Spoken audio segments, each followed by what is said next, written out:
بسم الله الرحمن الرحيم. بص حضرتك، النهارده ان شاء الله احنا هنتعلم مع بعض ازاي نفصل اوضه النوم. طيب خلينا نقول في الاول اوضه النوم مكونه من ايه؟ دولاب، اوكي، وليكن مثلا دولاب 3 ظرفه جرار. نقول الدولاب ده مثلا 240 في 240، اوكي، وثلاث ظرف، وعندنا سرير 160 سم، اوكي، وعندنا 2 كومود بالشكل ده اهو، ماشي. خلينا نقول ان الدولاب مثلا فيه حتتين او ليه فريم بالشكل ده كده، اوكي، وعندنا تسريحه، هنقول التسريحه مثلا 80 سم وفيها 4 ادراج، كويس، ونقول التسريحه ارتفاعها 80 سم، وبعد كده مرايه مدوره، اوكي، اهي، حلو كده. والدولاب هنشتغل عليه على انه ساده، السرير بس، وممكن نقول ان السرير هنا في حته عايزه هتتنجد كابوتينيه مثلا كده، اوكي، اوكي، اتفقنا. اهي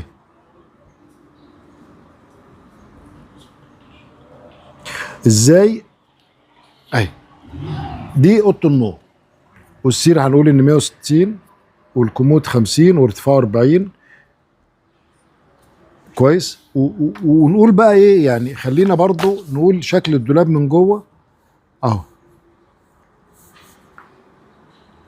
الدولاب من جوه ليه قطعين، هنقول ان المكان ده رجالي فيه رفين وشماعه، والمكان الشمال هنقول حريمي. الحريمي دايما بيكون ارتفاعه طويل، مهم جدا ان لما نركب الشماعه نركبها على ارتفاع، بالنسبه للجزء الحريمي ارتفاع 180 سم، لان دايما الست بتبقى ايه يعني، عندها مثلا حاجات طويله ومكان الشماعه، فدايما انا بسيب 180. بالنسبه للراجل بيبقى محتاج متر وخمسة، متر وعشرة، فبسيب له متر وخمسة، متر وعشرة، فبعمل له رفين هو عشان يستفادوا. ممكن احط له من تحت دراج، خلينا نقول ان ايه، في رفين من فوق، والجزء اللي في النص دايما بعمله ارفف على اساس ياخد ايه التخزين بقى، لو هنطبق هدوم بتاع، مش صح كده؟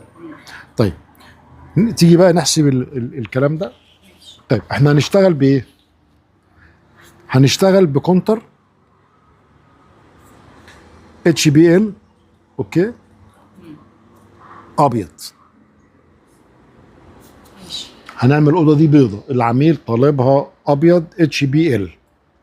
الاتش بي ال عايز الفت نظرك لحاجه، هو الاتش بي ال هو الكونتر، عشان في الفرومايكا في ناس تقول لك الاتش بي ال غير الفرومايكا، لا، هو الاتش بي ال والفرومايكا هو خامه واحده. زمان كنا بنقول عليه فرومايكا، دلوقتي دلعوه شويه خلوه اتش بي ال. طيب هنشتغل بكونتر 18 مللي اتش بي ال، اتفقنا. تيجي بقى نحسب، نشوف بقى نطلع خشب قد ايه؟ محتاجين خشب قد ايه، واول حاجه بنعملها عشان نقول محتاجين خشب قد ايه، تاخد المقاسات. بنفصل الاوضه. يعني ايه؟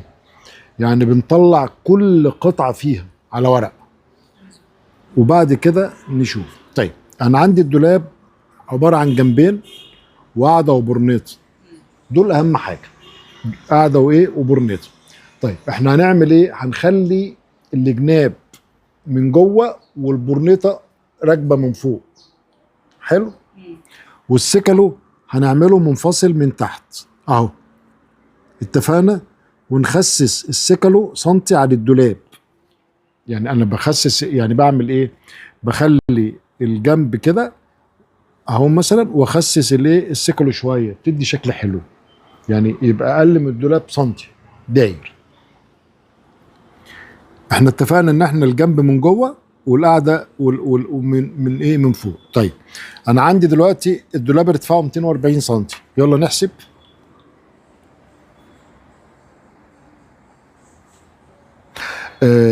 انا عارف ان الموضوع ده يمكن صعب شويه، بس لما هتتعلميه هتلاقيه سهل جدا جدا.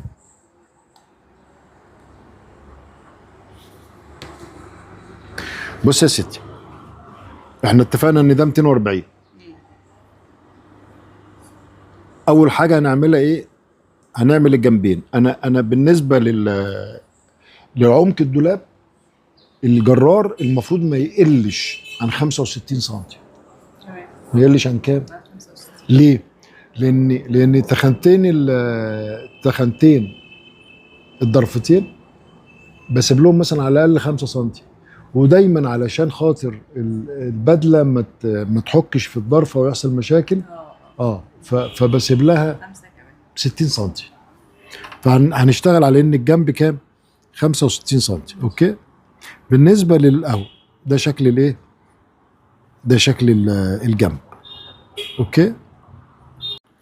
الدولاب ارتفاعه 240، ادي 240 ناقص، هننقص ايه؟ السكلو اللي تحت. هنعمل السكلو كام؟ نعمله 10 سم، يبقى ناقص 10. هو ممكن اعرف يعني ايه سكلو؟ اللي هو الوزر اللي تحت او القاعده. ماشي. اوكي. ناقص 10 سم بيساوي كام؟ 230. حلو. طيب وتخنتين الكونتر دول كانوا احنا قايلين كام الكونتر؟ هنشتغل بكونتر كام ملي؟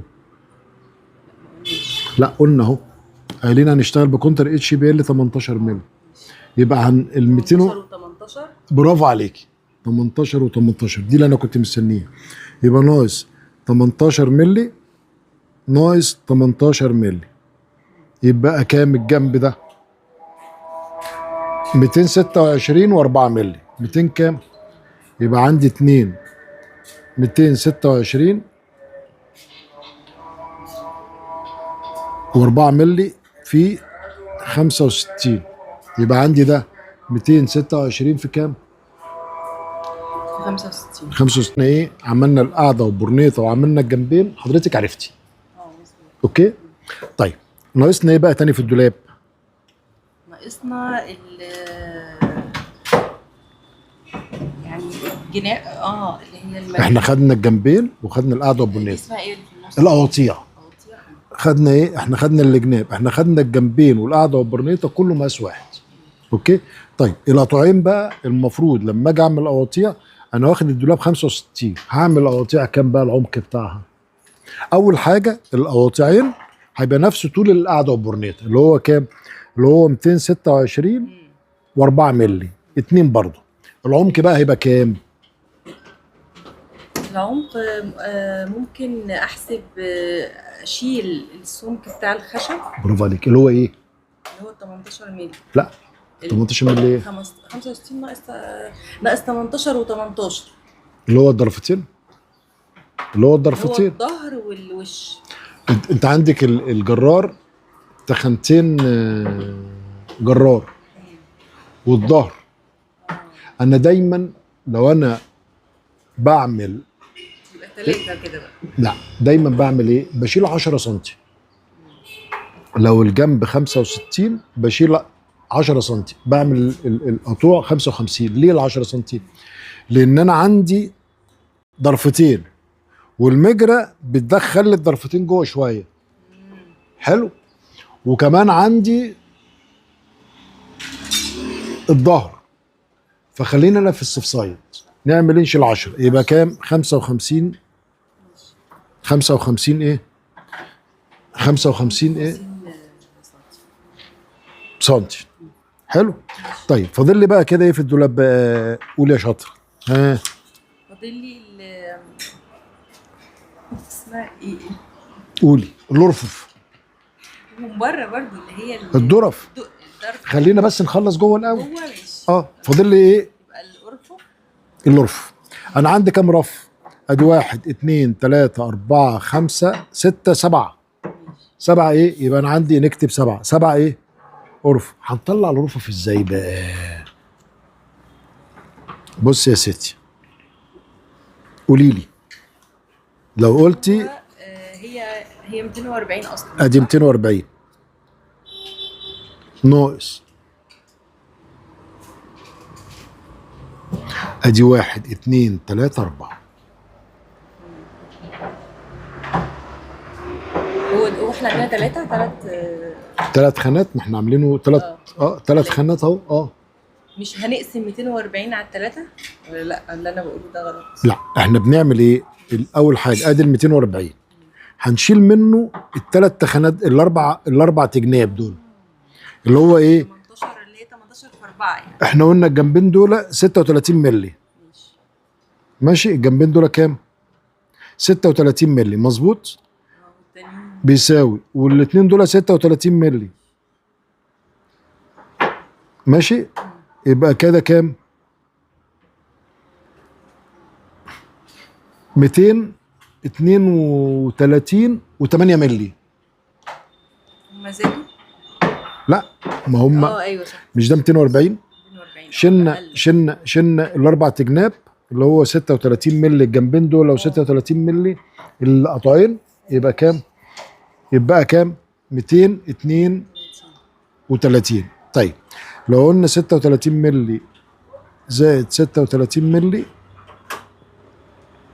الاربع تجناب دول 7 سم و2 مللي.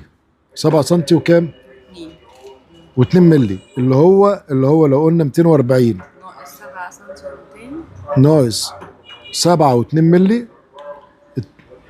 200. 200 كام؟ 232 و8 من 10. حلو. على كام بقى؟ على 3 خانات اهو. يبقى على كام؟ على 3. على 3 هيديني كام الرف؟ 77 و6 من 10. 77 و6 من 10. يبقى الرف عندي 77 وكام؟ من 10. طيب احنا هنعمل الرفوف مخدمه الجناب ولا نخليها خس شويه؟ في ناس حاجه بسيطه قوي، هنقلل حاجه بسيطه. برافو، ممكن سنتي. يبقى عارفه بقى ايه لما بيبقى في مثلا الجنب اعلى شويه من الرف، حاجات كده بتبقى شكلها حلو، هنخليها 54 سنتي. طيب هو احنا كده بالنسبه للدولاب في احتمالات ولو 1% للغلط؟ ما احنا ماشيين مظبوط اهو.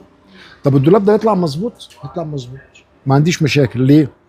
احنا لما جينا نفصل خدنا القعده وبورنيطه، خسسنا السكالي، وبعد كده خدنا القطعين اللي بره، الجنبين اللي بره، بعد كده خدنا القطعين، وبعد كده خدنا ايه؟ السبع طرف.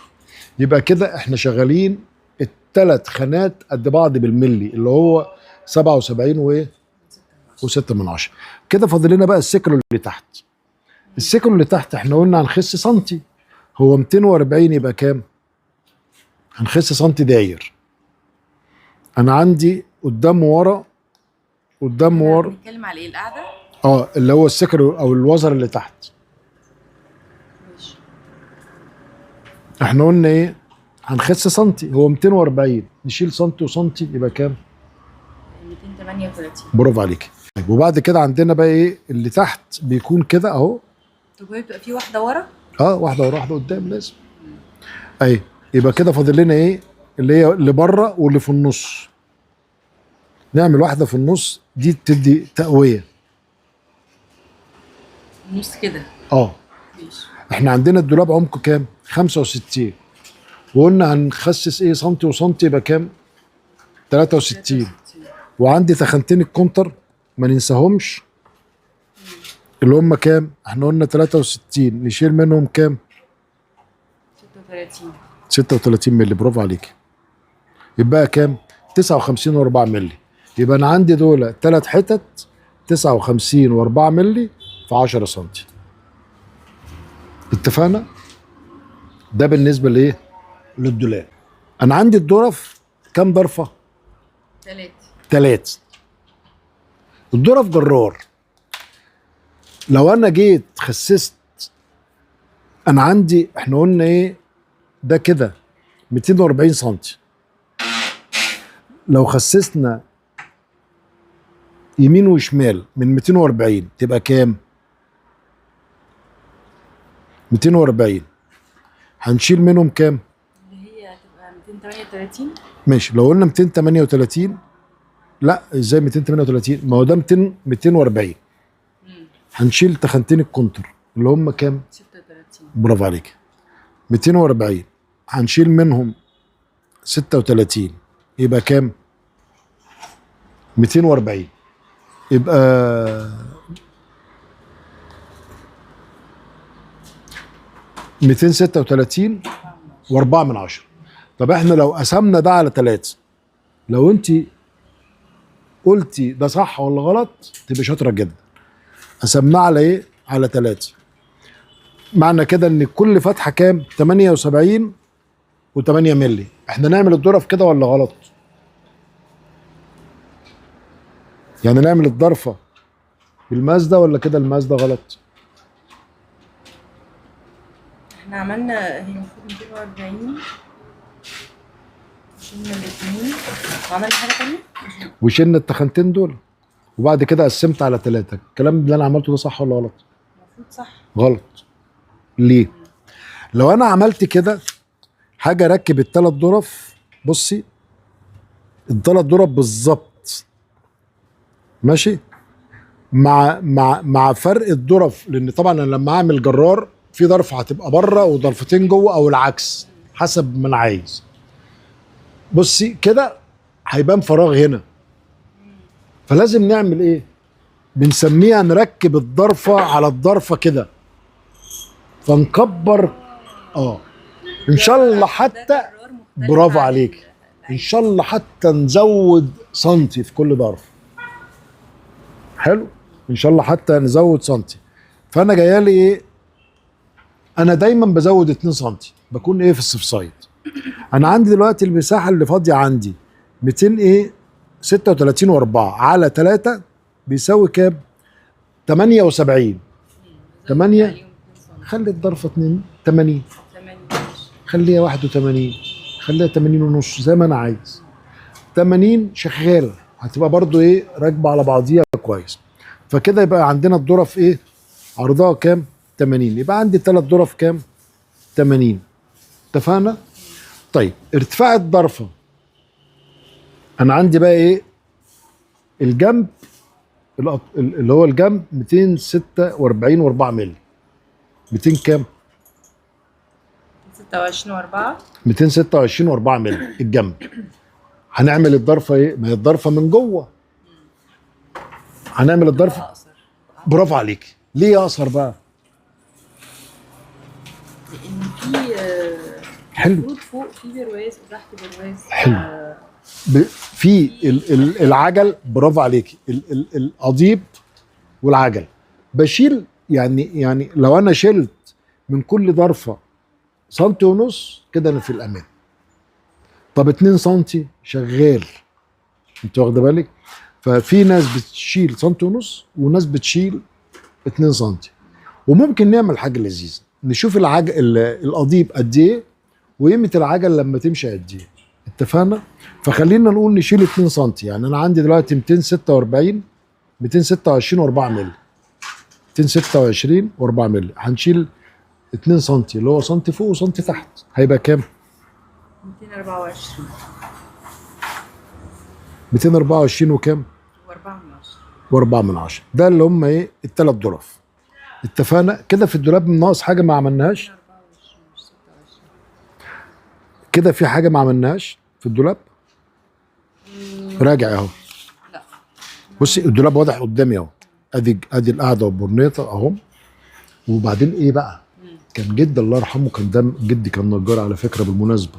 انا بقول للناس كمان اهو، كان دايما الله يرحمه يقول لي قيس 3 مرات واشتغل مره.